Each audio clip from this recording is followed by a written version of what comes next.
दोस्तों, आजकल का जो एक ट्रेंड चल रहा है कि हर बीमारी का एक स्पेशलिस्ट है, हर रोग का एक स्पेशलिस्ट है।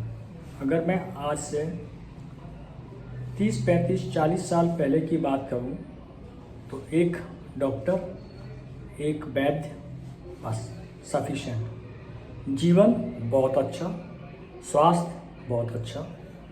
लेकिन आजकल हर एक स्पेशलिस्ट एक के बाद में एक नए नए डॉक्टर्स के पास में भेजता है और लास्ट वाला डॉक्टर लेता है उस चीज़ के लिए कि इसको हटा दीजिएगा, ये डैमेज हो चुकी है। लेकिन डैमेज करने के पीछे कौन था ये नहीं बताने की कोशिश करता हूँ।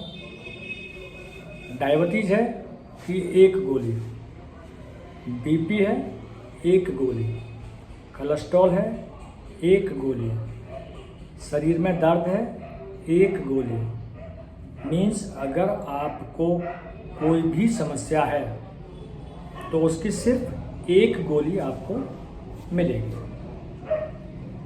बाई चांस शुगर की प्रॉब्लम, बीपी की प्रॉब्लम, बीपी है तो कोलेस्ट्रॉल की भी प्रॉब्लम, और इन सब चीज़ों में जब आप टैबलेट लेंगे तो एक खाली पेट का DSR कैप्सूल ये आपको मिलेंगे। ये टैबलेट्स हमारे शरीर में जाती हैं तो करती क्या है? क्या डायबिटीज़ की गोली ब्लड में से शुगर को ख़त्म कर देती है क्या? नहीं दोस्तों। तो इन सब गोलियों के पीछे का चक्रव्यूह क्या है? जब हमको डायबिटीज़ की समस्या होती है तो एक गोली जो हमने ली है वो हमारे ब्लड में से एक्सिड शुगर को, ग्लूकोज को शक कर लेगी, सोख लेगी, और हमारे ही बॉडी के ऑर्गन्स जो उसको फ्री मिलेंगे उसमें वो उसको डिपॉजिट करेगी। अब बात करते हैं कि इसने किस किस में डिपॉजिट किया तो क्या क्या हुआ। गॉल ब्लैडर में अगर डिपॉजिट, क्योंकि वही सबसे नज़दीक का मामला है, तो जैसे ही गॉल ब्लैडर में उसने स्टोर करना, जो एक्सेस ग्लूकोज था उसको स्टोर करना शुरू किया, या एंड में किडनी में, जो कि हमारे यूरिन के थ्रू या स्टूल के थ्रू फ्लश आउट होना था, या वहाँ जाके वो एक्सेस शुरुआत कर देगी। बोन्स पे, जॉइंट्स पे और बाकी जगह पे करेगी, वो अलग बात है। अगर वो जॉइंट्स में करेगी इकट्ठा तो pain, bones pain, joints pen.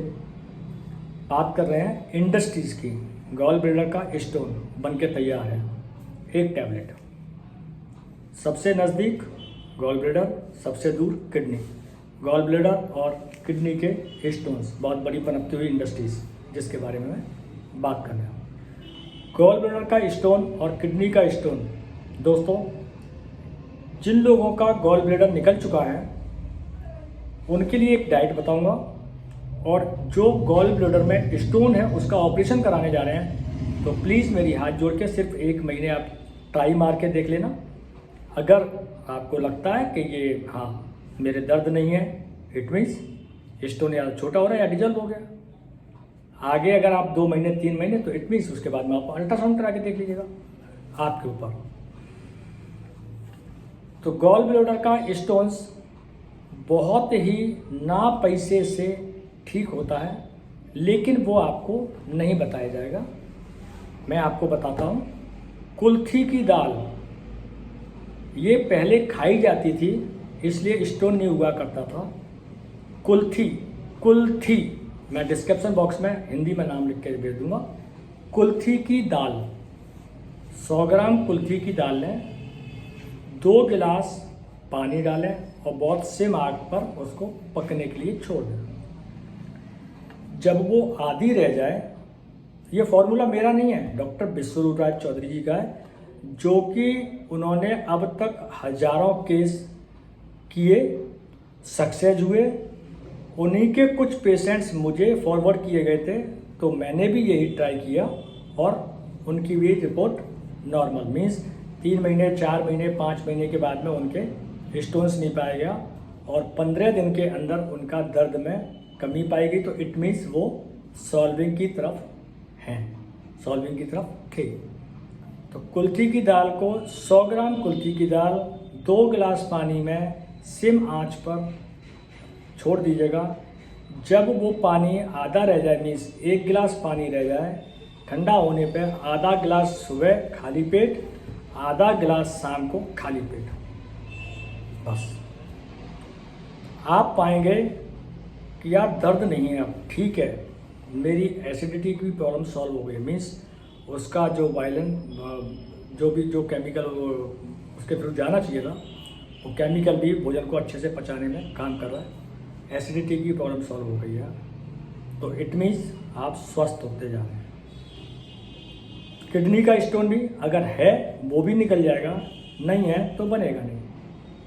कितने रुपए का है ये कुल्थी की दाल या ये सारे प्रोसेस, ये आप देखें। कुल्थी की दाल बाज़ार में बहुत अच्छे से मिल जाती है, आराम से उसको बनाएं, पिए।